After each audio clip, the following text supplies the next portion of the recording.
this peace to every woman in this house who probably have forgotten who she is. Hallelujah. Listen and be blessed.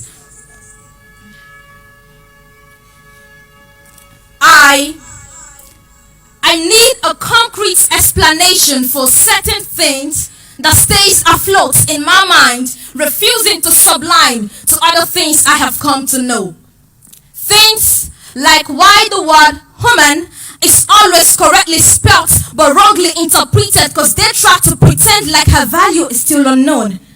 Like her value is unknown to the society, and sadly, most times her value is unknown to herself because she has been made to buy a lie sold to her by a dying culture.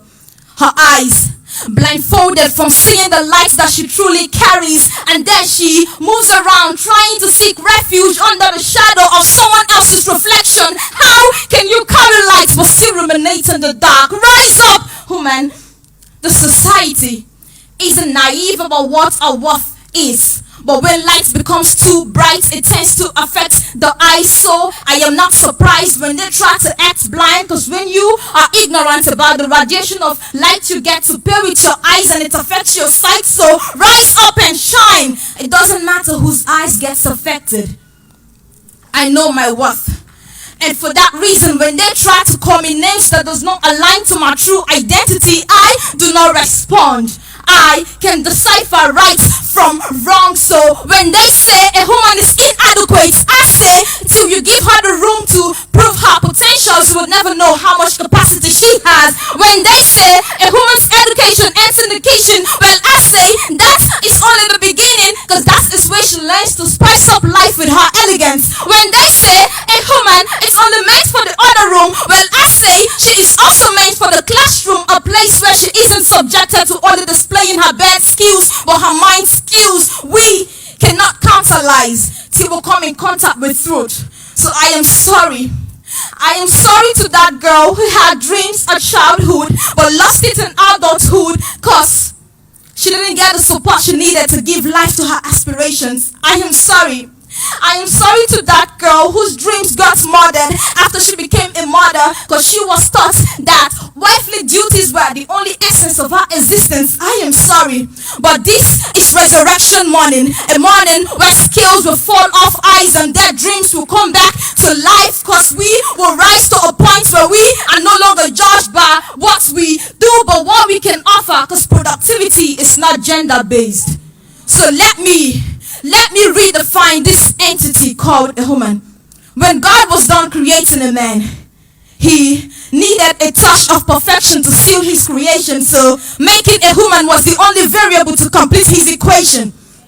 And out of a man's spines, he carved out Eve, worthy enough to be the full stop in his creation. Because when he created man, he had to pause. But when he made the woman, he had to stop. Because everything he forgot to impute in the man, he installed into the woman. No wonder we are irresistible by the eyes, and we are impeccably divine. And the earlier we realize our value, the better it is for us to avoid being undervalued by men whose opinion of us has got no value. We are necessary. We are important. We are a major part of God's master plan. And if you must count God's masterpiece, then you would have to count us twice, because the only one we are incomplete is Christ. Dear women, don't you know that it's your presence that brightens up the skies the days the sun forgets how to shine? Don't you know that your smiles can rejuvenate a dying soul and make the earth to quake? And every part of your body has got eternal significance.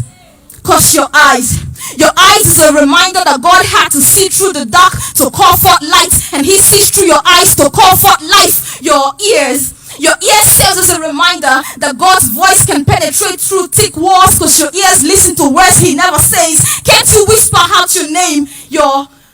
Your belly serves as a reminder that God can also make life spring forth even through closed doors. Your hands serve as a reminder that God can reach out to nations without having to cross through geographical borders. Your nose is placed to perceive the flavor of God's favor that rubs off on you. And every part of you is proof that even if grace is spelled backwards, its effect is still the same. And no matter how many mistakes you've made, your significance cannot be downplayed. So this is a list of things you are not.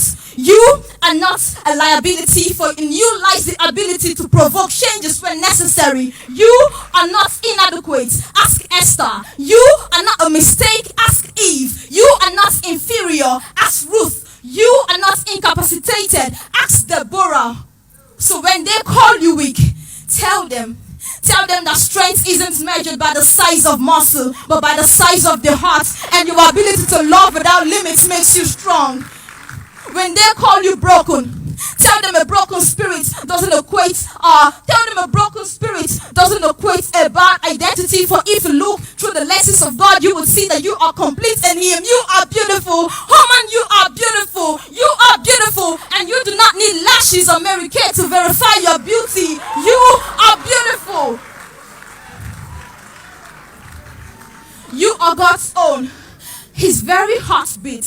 You are the essence of His creation. For without you, the world will still be a void of darkness. Let there be light, and you appeared. You are everything, and you have been given a space to rule. So I say unto you today, women, occupy.